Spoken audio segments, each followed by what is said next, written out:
here is part 2. It was a very funny looking brown and white puppy. He had big bat ears, a long nose, a long, wide, sausage-shaped body, a feathery tail, and the shortest little legs Charles had ever seen on a dog. The pup trotted along happily at Mrs. Davis' feet, keeping up with her as she strode to the piano. No, Charles couldn't help smiling as he watched. Mr. Green smiled too, but he shook his head. "A dog, Evelyn?" he asked. "Really?"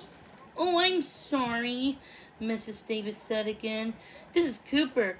I had to bring him. He's only a baby. He's 6 months old. If I leave him alone at home, he gets bored and starts to string sing." She sat down at the piano bench. "Sit, Cooper," she said. "Good boy." She opened a book of music and sat it on the piano. Then she turned to Mr. Green. "I promise he'll behave." Charles looked at the girl next to him, Maribel, who played his kindergarten sister, Grace. She and Charles were together in the same scenes, and they had gone to be friends. "How can she not even tell if he's sad or not?" she whispered. "His legs are so short." Maribel giggled. "He's cute, though." "Really cute," Charles agreed. He was dying to pet Cooper. "I think he might be a corgi." Charles did not know as much about dog breeds as his sister Lizzie did, but he remembered seeing a picture of a corgi once and noticing the comically big ears. "Ahem!" Mr. Green cleared his throat. Charles looked up to find Mr. Green looking at him. "Oops, sorry," he said. Right. He was supposed to be paying attention to the director and not the puppy. "All right, people," said Mr. Green. "We will start from the beginning of the play. Act 1, Scene 1. Cast members on the scene. Please take a seat." Almost everyone left the stage, including Charles and Maribel. The only people in the first act were Ed Williams and John Starks, who played the original settlers of Littleton. Like every kid in Littleton, Charles had heard the story of his town's founding so many times. Before the town was a town, Ebenezer Wetmore and Jedediah Smith had carved out homesteads on the opposite sides of Turkey Hills. For the first few months, neither one of them could know what was there. Then one day, while Ebenezer was cutting up trees for firewood, Jedediah turned up and started yelling at him. This is my landfall," he said. "Your land? This is my land," Ebenezer yelled back. "Oh, sorry, my eyes are dampened." The men argued, and the famous family feud began. From then on it went. It was the Wetmores against the Smiths. Now the actors playing the original settlers stood on stage. Mr.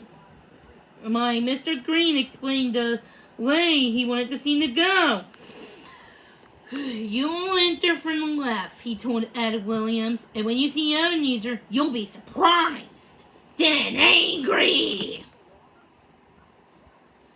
"Crap.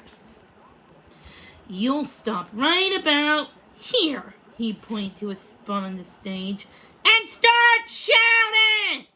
Mr. Green had explained what they were doing in rehearsals now was called blocking. Again, he told the director told the actors where they would be on stage, and the play began to come to life. As Charles was far concerned, blocking was boring. It took forever to get through each scene, and it was so hard too. He was learning a lot of new theater terms like stage right, but confusingly met the audience laughs and wings. The area just off stage where the actors waited to make an entrance. It was like a whole new language. He worked his way over to the piano. So far, he was a little shy around Miss Davis, but he couldn't stay away from that puppy for a minute longer. "Oh, what a cute puppy," he whispered. "Can I pet him?" Mrs. Davis nodded, and Charles sat down on the floor and let the puppy come to him.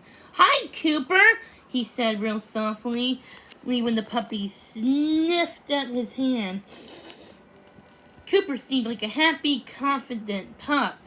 He greeted Charles like an old friend, climbing right up onto his lap. Charles giggled when the silly dog licked his face. Cooper's tail thumped against Charles' leg. "Hey, pal! He likes you," whispered Mrs. Davis. "I think I like him too." Charles stroked the dog's soft, thick fur as Cooper settled down with a contented sigh.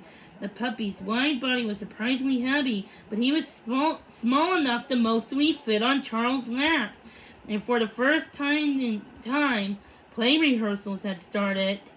Charles felt at home. Miss Davis looked down at the puppy and shook her head. "Such a cutie," she said in a low voice. "He's the fourth corgi I helped rescue, and I thought I was going to be able to keep this one, but now I'm not sure." Charles knew all about groups that rescued certain breeds. His family had once fostered Scott, a puppy who had comforted them through the German Shepherd rescue. People who loved the breed and wanted to step in and help out whenever they heard about a dog who needed a new home. "Why can't you keep him?" he asked. Miss Davis looked up at Mr. Green to see if he was ready for her to play some music. But he was busy explaining how he wanted Ebenezer to hold his axe. "I just gonna lead role in the big musical at Dustin Playhouse," Miss Davis told Charles. "It's great, but I have to drive an hour each way to get there for rehearsals. Between this job and that one, I'm hardly ever home. It's not fair to Cooper." Charles looked down at the funny little pup in his lap and felt his heart skip a beat. "Maybe I could help," he whispered back. "My family fosters puppy." "Evelyn," Mr. Green called from the stage, "we're ready for you." Miss Davis sit straight up, rifled through the pages of music on her stand, and struck the opening chords of the play's first song, "This Is My Land." She then turned to Charles, and still playing, she winked at him and whispered, "We'll talk later."